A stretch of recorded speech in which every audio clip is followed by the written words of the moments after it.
The first game I tackled for this marathon of some of the titles in the incredibly famous Final Fantasy series was the original. Well, kind of. Originally, I was planning on doing the NES Classic, but to be perfectly honest, it was a little clunky for my taste, so I ended up playing the GBA remake of this and Final Fantasy II via Dawn of Souls. But I might as well give you my quick thoughts on the NES game.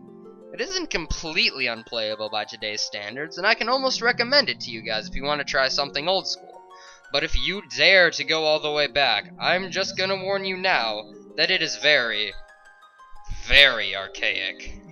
Now I bet you're wondering why the fuck I'm sharing this with you. Well, as I said, I played the Dawn of Souls version for both this and Final Fantasy II. For the uninitiated, Dawn of Souls is a remake of the original and the second games in the Final Fantasy series with updated graphics, gameplay, and music. Really just all the aesthetics are made much better and certain minor aspects were changed. They made the battles go significantly faster and generally tweaked the gameplay to make grinding, which you will still spend a majority of your playtime partaking in, go by much more quickly. Oh, and they added a run button. Thank fucking God. Since this is the first one of these review things I'm ever gonna publish, I'm gonna lay down how these are gonna work. I'm gonna have sections in the review based on the story, the characters, the gameplay, and my general experience and my opinion of the game. So with this awkward little ramble over with, let's get started on the story. The tale of the original Final Fantasy revolves around the adventure of the four warriors of light, whose main goal is to restore the light to the crystals and heal the world in the process. That's a short and sweet version anyway, and to be perfectly honest, the game doesn't really have a huge plot, and it's more delivered in short spurts by the people you either choose or choose not to talk to.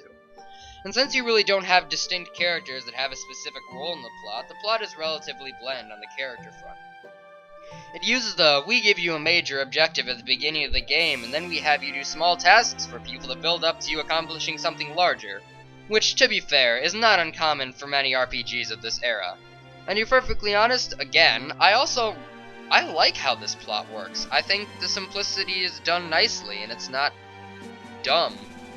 Oh, and it also uses time travel responsibly. Holy shit, but more on that later.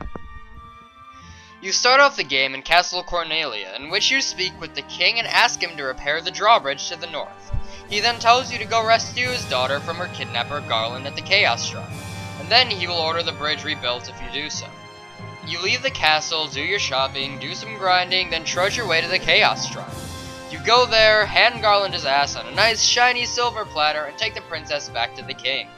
After a little bit of text, the king orders the bridge repaired, and you can cross over to the other part of the continent. You then venture onto the new land you can explore now, encountering new enemies and eventually finding the next town in the game, Pravoka, or however the fuck you say it. When you reach the town, the residents are all scared of a gang of pirates inhabiting the town, who you, being the heroes you are, of course after you finish all your shopping, you beat the hell out of. After a sound thrashing, the pirates' leader begs for your forgiveness and offers you his pirate ship, which will be a primary means of travel for a good chunk of the game. After you do your final preparations in Pravoka, you go and explore the rest of the southern continent before using your boat. When you're exploring, you'll eventually stumble upon a cave housing a wizard named Matoya who's lost her crystal eye. And being the glorified errand boys that you are, of course you're gonna help. But now that you're done faffing about, you go back to Pravoka and board your ship and sail to a new area. A little exploration later, you'll find a kingdom inhabited by elves. Visiting the castle will let you know that the elven prince has fallen into a coma and only a powerful potion can wake him up. Because apparently none of the mages in this kingdom, Cornelia, or any of the other kingdoms in this world can make it. So of course, it's up to us to find it. After you're done getting your plot over with, you go to Elfenheim, directly in front of the castle, and do your shopping and whatnot. Then you leave the safety of the town to slightly stronger enemies that, to be perfectly honest, won't get stronger for a very, very long time. After exploring this part of the continent, you'll find an old, dilapidated castle with an elven king sitting upon the throne. A little weird, but he'll ask you to find his crown so he can raise his kingdom back to glory, so you explore more, then go out to your first, somewhat dangerous dungeon, the Marsh Cave, and promptly hack, slash, and cast your way to the end and get the king's crown. You then go back to the Western Keep, the name of that old dilapidated castle, and give the king his crown, and then suddenly boss fight. Turns out the king was Astos, king of the Dark Elves, who you murder with little to no more challenge than Garland. After Astos falls, he drops the crystal eye that Matoya is looking for, so you deliver it to her. In her infinite joy, she gives your characters the Volt Tonic, the cure for Prince What's-His-Face. So of course you take it to him, he then wakes up and gives you the Mystic Key. And now it's time for... backtracking. Well, okay, if you're just going for base completion and don't care about cool extra weapons, it's not that bad. But if you want everything, it can take forever. But let's say you just want to proceed. You go back to Cornelia and raid the kingdom safe to get some equipment and the plot important nitro. You then explore the overworld for another place to dock. You'll find one near Cornelia, in fact only separated from your original path to the Chaos Shrine by mountains. You explore the new area and find Mount Duragar, a settlement of dwarves. When you're going around talking to people in the mountain, you'll meet a smith that says if you bring him adamantine, he'll forge a sword for you. Excalibur, to be exact, the second strongest in the game. But that's not what you need right now. What you need right now is a guy who, for whatever reason, wants to blow up the peninsula that happens to be in your way. And due to the oh-so-convenient powers of plot, there happens to be a guy in Mount Duragar who wants to do just that. Why? Who knows? Who cares? Just give him the nitro and let's blow shit up. After you're finished destroying the beautiful natural landscape of the game, go back to your ship and go through your newly formed path. On the other side, you'll find a place to dock your ship that is incredibly near a town. You dock your ship and then eagerly move your little overworld sprite right into the town and get hit in the face with mood whiplash. Compared to every other town in the game you've seen so far in the green bright overworld, the dark sadness of Melmond is quite a contrast. After you get over your depression brought on by the town, you go around and talk to the people. They all say things about the Earth's energy being sapped away and that it's destroying this small town. They all tell you to go to the Earth Shrine and restore the light to the Crystal of Earth to try and save them. So you set out to the shrine. On your way you'll see a cave that when you enter it you'll see it's blocked by a stone golem. Upon further investigation you find out he won't move his ass until you feed him a ruby because he's hungry. But currently you know you have higher priorities than feeding a fucking rock, so you go back to heading to the Earth Shrine. When you finally get there, you enter the first actually challenging dungeon in the game. But if you've been fighting all the random encounters you've seen so far, you will definitely be extremely over-leveled like I was, and the dungeon really won't be too hard. And you can dispatch the hordes of the undead that inhabit this place without breaking a sweat. Oh, and by the way, why the hell is it that if a dungeon is Earth-themed, it has undead enemies in it? If you guys know, feel free to tell me, but I guess it's unimportant for now.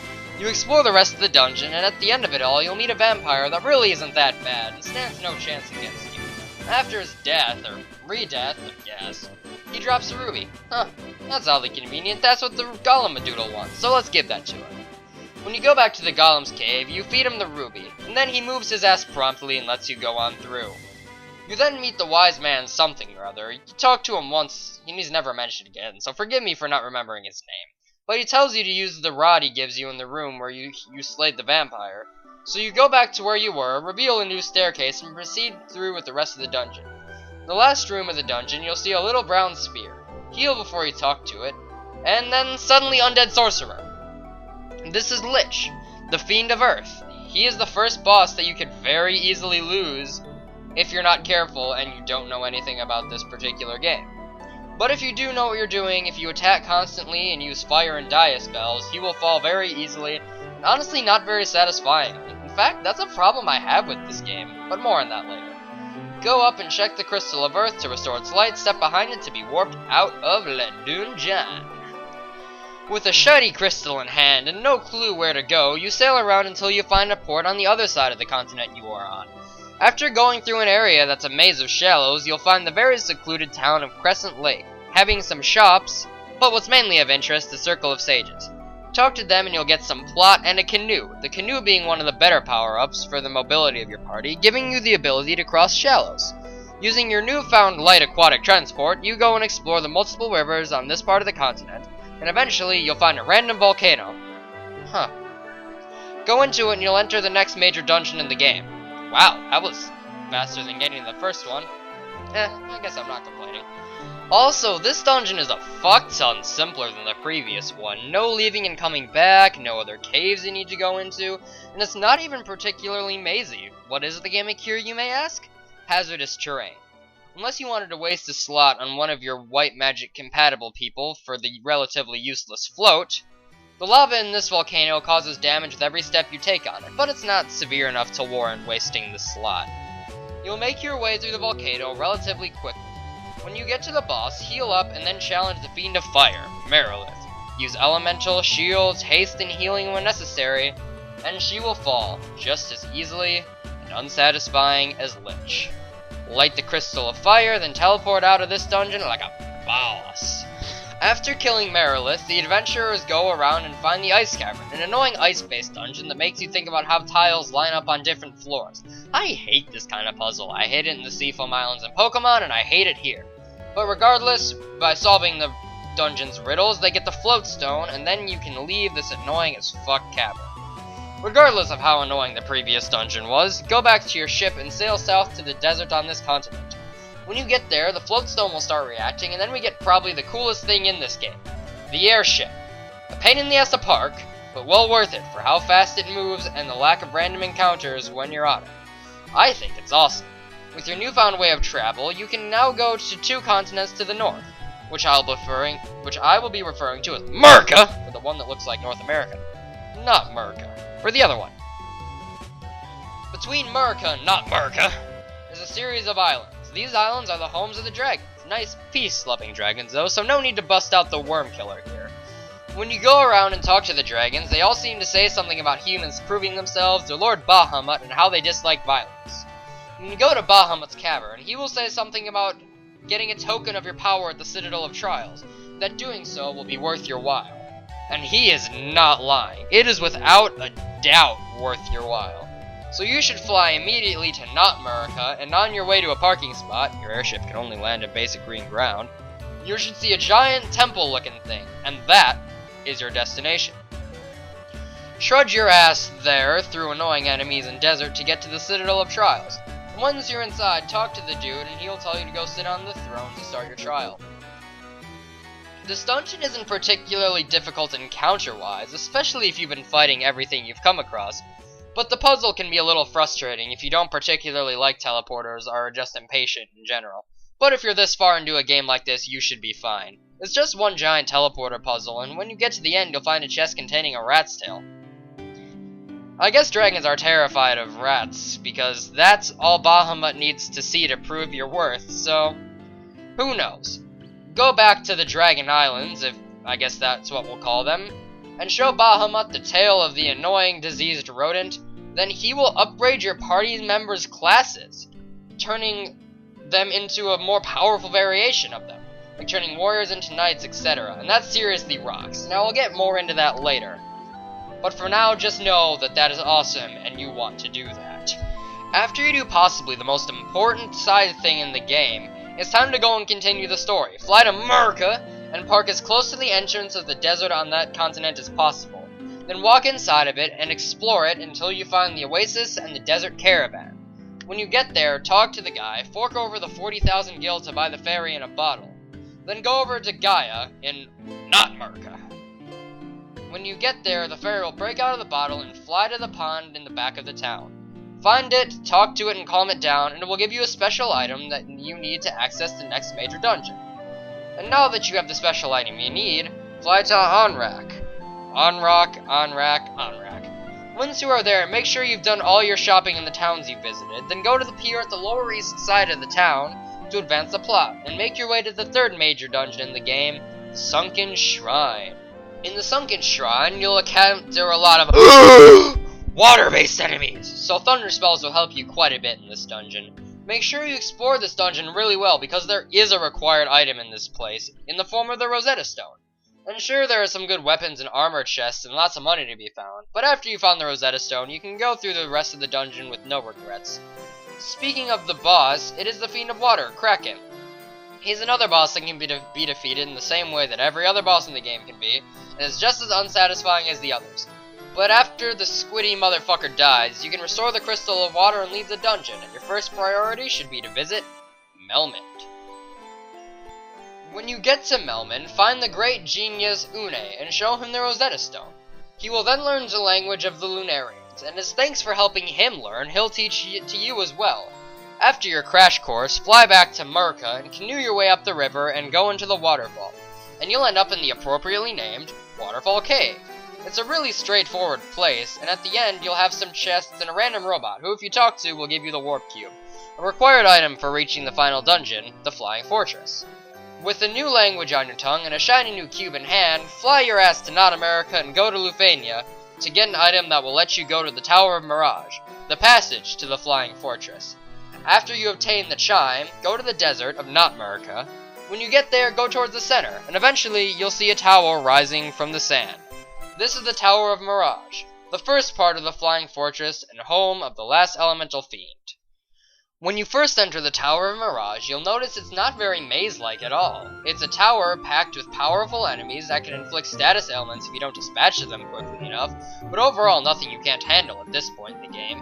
You do this for several floors and then you'll reach the peak, in which you'll see a robot who will tell you about the warp cube, if you haven't gotten it previously, in which you would have to backtrack out, and that would suck pretty damn hard. But if you've been doing everything you can, stand on the teleporter and it will warp you to the Flying Fortress, which is an admittedly awesome concept for a dungeon, and I think it was executed quite well too. Not really too maze-like, has a lot of extra stuff for you to do if you're willing to search it out, and if you have a knight in your party, this is where you can get the adamantite that the smith in Mount Duragar is looking for, and make sure you get that. It will definitely be worth your while. After some exploration, you'll find a floor structured differently than all the other ones. Not only does the Fiend of Wind lurk on this floor, there is another boss wandering around this floor as well. And if you are very unlucky, you will find it. The Death Robot is one of, if not the absolute hardest boss in the game. But chances are you won't run into it and you can just go straight to the Fiend's chamber to encounter the last of the Fiends. Tiamat. Looking significantly more intimidating than any of the other Fiends, but is just as easy and can be killed the same way. And I know I'm beating a dead horse at this point, but Tiamat also dies in the same unsatisfying, easy manner as all the other bosses. Power up the Crystal of Wind and warp out of the Flying Fortress. Now that all 4 fiends have been slain, it's time to go put an end to this entire fiasco. To find out how, go back to the Circle of Sages in Crescent Lake, and they will tell you to go back to the Chaos Shrine to put an end to this madness. Head back to the first location on your adventure and go to the room where you fought Garland. Your crystals will activate and trigger a reaction with the Dark Crystal, sending your characters back to the past where this entire thing started. Now let's see if you can truly put a stop to it. Make your way through the Chaos Shrine, fighting through all the fiends again. It was slightly harder than your first encounter, but nothing you can't handle. And to be honest, they might even seem a little easier because you're so much more powerful than you were the first time you fought them.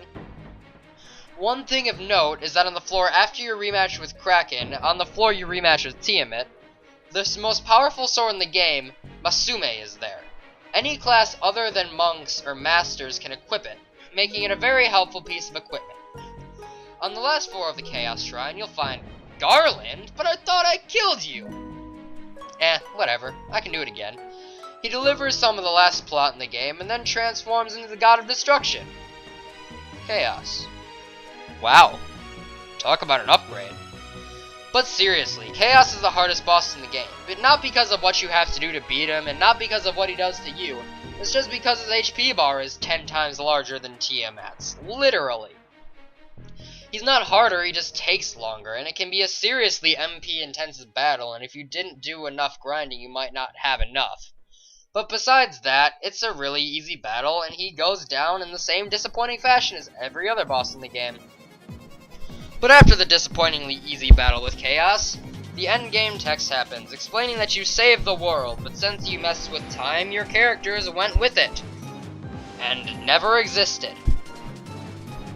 I liked this, actually. It was a really cool inclusion of the serious consequences of time travel. And I really think more games should actually pay attention to how time travel would actually affect people, and you could have more moments like this. And that was actually one of my favorite moments when playing. But that's a little tangential. But the credits roll, and you have beaten Final Fantasy 1. And let me just say this. What a game.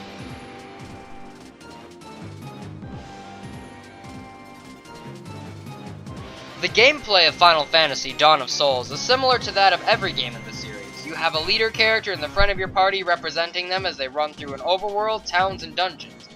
But while you're busy running around the overworld and dungeons, occasionally, and by that I mean all the fucking time, the screen will flash and you'll be forced into random encounters with enemies ranging from goblins to minotaur zombies to elementals of varying kinds. And when you do this, the battle screen shows up. Oh, and one notable difference between this and some other Final Fantasy games is this game is turn-based and not based on the whole real-time attack, whatever the fuck they call it, that's implemented in later games. But when you enter the battle screen, you see your party on the right side of the screen, and all the enemies you have to face off against on the left side of the screen. Like many JRPGs, you control what your characters do by going through menus to choose their actions for that turn. The options on the menu in this game are Attack, in which your character does a basic melee attack, Magic, where you go into a secondary menu and choose what spell you want to use, Item, in which you go into another secondary menu or in your inventory to select an item to be used, Flee, where the character you selected the action with will try to run from the battle, ending it short, resulting in you getting no experience, and Equip, where you can change what equipment your party members have on the fly. Now that was a pretty hefty information dump, but now let's break it down, starting off with the battle mechanics. Now for the absolute basics, series veterans, don't worry, I'm sorry, but I'll only have to do this much hand-holding in this video. I'll get it all explained and out of the way now so I don't have to later. So again, when you start off the game, you get to choose the classes of your party members. I'll go into more detail about this later, but you have the Warrior, Thief, and Black Belt classes, which are physically based, and the Red Mage, Black Mage, and White Mage, which are magically based. The physically based classes are pretty self-explanatory. They use the basic attacking prompt to do the most damage, and use weapons like swords and axes to do extra damage, and they use shields and armor to protect themselves from foes. But when it comes to the magic classes, where it can get a little weird to the completely uninitiated. There are two types of magic in the original Final Fantasy, black and white magic. And as one could guess, the black mage uses black magic, while the white mage uses white magic. The red mage can use both, just not to the extent that the single type mages can. The difference between black and white magic is how it performs in battle. Black magic is generally used to do damage to multiple enemies and contains support spells that increase your physical character's damage outputs. While black magic is focused on doing damage, white magic does everything else. From healing to buffing defensive stats to hindering opponents, white magic does it all. And the best thing is that this is the way it is in every Final Fantasy game that I'm playing for this marathon. So as I said earlier, I don't have to do any of this explaining again. Well, it's really not so hard now, is it? Oh, and one final note on magic. Most offensive magics are elementally based, which means the spells inflict a different kind of damage. The types of damage are fire, thunder, ice, and holy. These elements are strong against different types of enemies and bosses, and it's worthwhile to note because knowing your type matchups can mean the difference between healing your foe and doing the maximum you possibly could.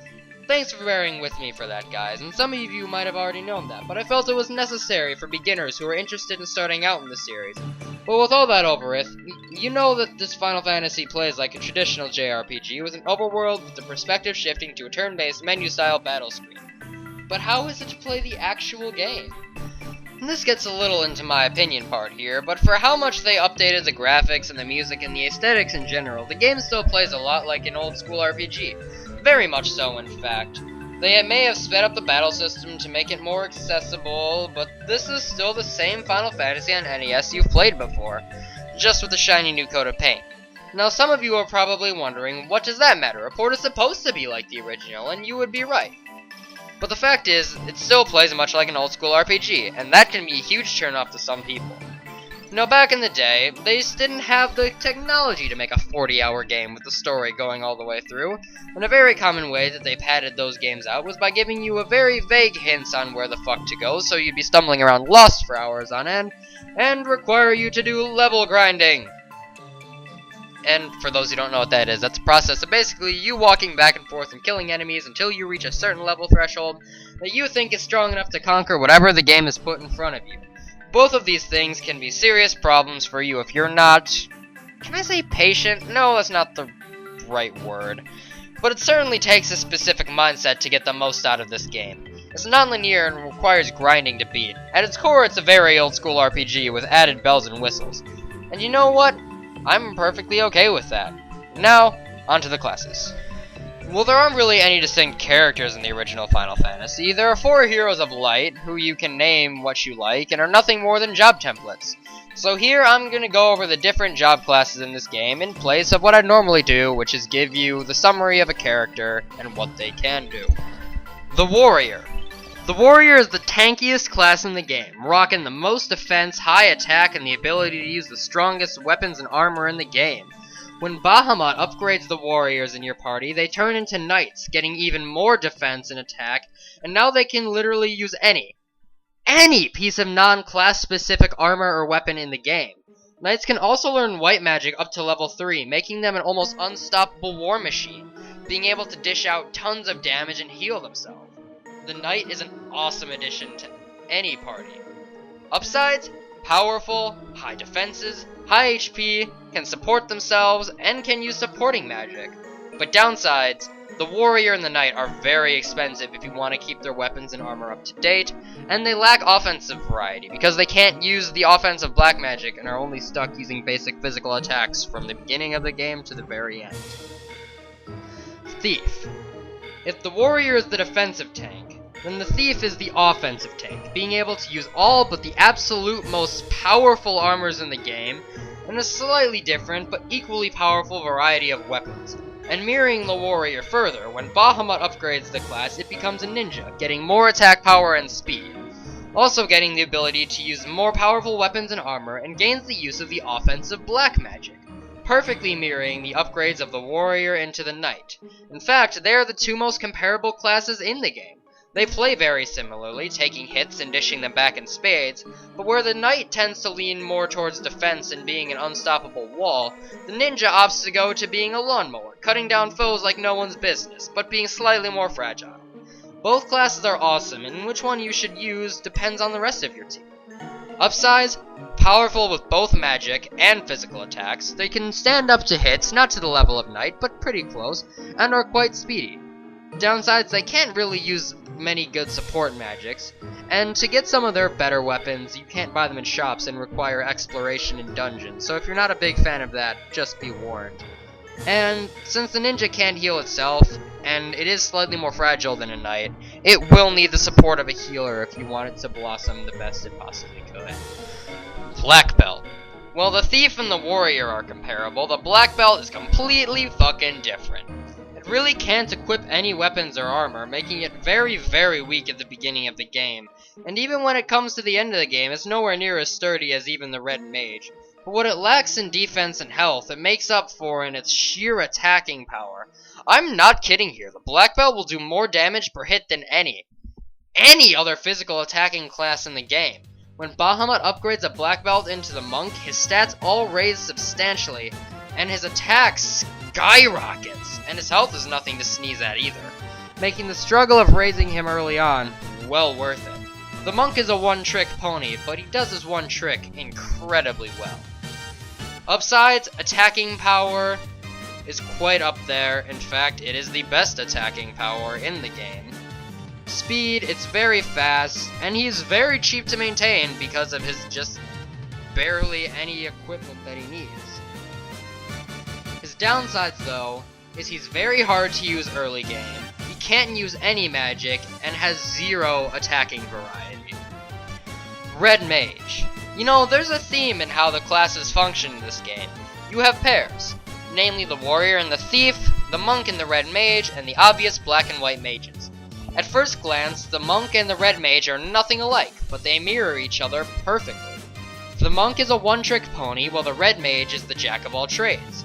The red mage starts off as one of your best party members. He can use a vast majority of the early game weapons, then he can learn all the early game spells. But you'll notice him becoming less and less useful as the game moves on.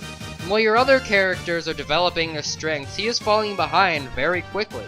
It is especially apparent when he is upgraded by Bahamut to the Red Wizard.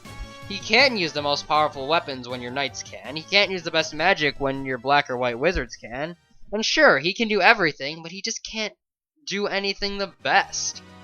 He's the best at being mediocre, really. When he can't use the spells you want him to, or use the armor or weapons you want him to, it's slightly frustrating. It's not a bad class, it just isn't as good as the other classes, because it tries to do more than it can. It just ends up being very, very, meh. Upsides, can use both black and white magic, can use some weapons very effectively, and very, very good early in the game. Downsides, can't use the best anything, and he always ends up feeling like the worst party member, just because he can't do anything as well as everyone else can. Black Mage. The Black Mage is one of the two magic-centric classes in the game, each specializing in one type of magic. The Black Mage obviously uses black magic and is the best user of the stuff in the game, being able to use every black spell after he is upgraded by Bahamut into the Black Wizard. His biggest downfall is his abysmal HP stat and his lack of equipable armors to make him sturdier. He is without a doubt the most fragile class in the game, but being able to use the best black magic is more than enough reason to keep him around. Late game, he becomes a serious magic powerhouse, casting spells that do loads of damage to large numbers of enemies, dispatching them quickly and relatively efficiently, making the Black Mage a very solid option for your team. That is, if you don't mind him being only useful when he's attacking with magic. Upsides, he's fast, can use black supporting magic, can learn the best attack magic in the game, and is awesome for mass crowd control. Downsides, he is fragile and will die if some late game enemies blow on him funny. He lacks physical strength and can only do great damage when he's attacking with his magic. And again, his low HP, I can't emphasize it enough. White Mage. While the Black Mage is focused on attacking magic, the White Mage focuses on the healing and support-focused white magic. They have more HP than the Black Mage, significantly more to be honest, along with the ability to learn all the white magic spells in the game. You will not get a better user of white magic in the game. With the use of white magic, you can heal, revive, and boost your party members' stats, and while you're helping boost your party, you can use spells like Silence and Slow and other debuffing spells to hinder your enemies in ways the Black Wizard can't. When Bahamut upgrades your party members, the White Mage is upgraded into the White Wizard, getting even more HP and slightly increasing its offensive prowess, but nowhere near to the level of even the basic Red Mage. So its role will still be the casting the ever-useful white magic. The White Wizard is the best support class in the game, being able to heal large amounts of HP to the entire party, shielding them from damage, and hindering enemies' abilities and the ability to take the number of hits before it falls. The White Mage is a good class that has a spot in any team that needs a powerful supporting character. Upsides, can use all the white magic in the game and has excellent supporting effects. Downsides, very limited in terms of attacking, and it is less useful than other classes in the random encounters, because it'll pretty much just be sitting there doing very small amounts of damage, waiting for you to be healed, which really won't happen in a lot of random encounters. Experience and my final opinion. Let me get this out of the way right now. I am an avid fan of old school RPGs, but to be perfectly honest, the original version of this game was a little too archaic for myself, but nonetheless, I had a fantastic time playing the Dawn of Souls remake. Yes, it certainly feels dated, and definitely plays like an old school RPG at its core, but I appreciate that, because I'm a huge fan of that style of game. But one of the things that I especially liked was that they kept the same feel, but added so much to make the game more accessible to newer players, like updating the graphics and making the battle system less clunky. And they also did things like taking measures to decrease the amount of grinding you would have to do. And it's just the small updates like that that really make the game feel fresh and new, while still keeping that old school style at its core. I had a very enjoyable time playing this game, because I think it captured the spirit of the original NES game, only it just did everything better. It especially had one trait that I love in RPGs, and I think this game did it especially well. I really liked being able to look at my characters and see how far they've come, how far I've come with them. And with elements like the class change making that really easy to do, it's something I think this game did really well. And with the choosing your own party at the beginning of the game really gives this particular game a high replay value. But with all my glowing praise, I do have one issue with it, that I did bring up multiple times in the story section, that I think the game is too fucking easy. None of the bosses put up much of a fight, and I could beat them all using the same strategy. And sure, as I said, Chaos is harder, but it's only because he has 10 times the health. It's not that he is any harder, it's just he takes longer to kill. And with all the bosses falling really easily, they are without a doubt the least satisfying part of the game. If you're coming in with the expectation of a multitude of incredible bosses, you're gonna be disappointed. But this game shines in other ways, with many memorable scenes, like in the ending credits when you realize your adventurers disappeared with the loop in time, or when satisfaction you felt when Bahamut upgraded your team. It's just little things like that that really made this game feel special to me. I can really recommend the Dawn of Souls port of the original Final Fantasy to any old school RPG fan, or anybody that really wants to get into the subgenre in general. It's a great game, and I loved the majority of it, and I'll see you guys next time for the actual Final Fantasy II, also the Dawn of Souls version.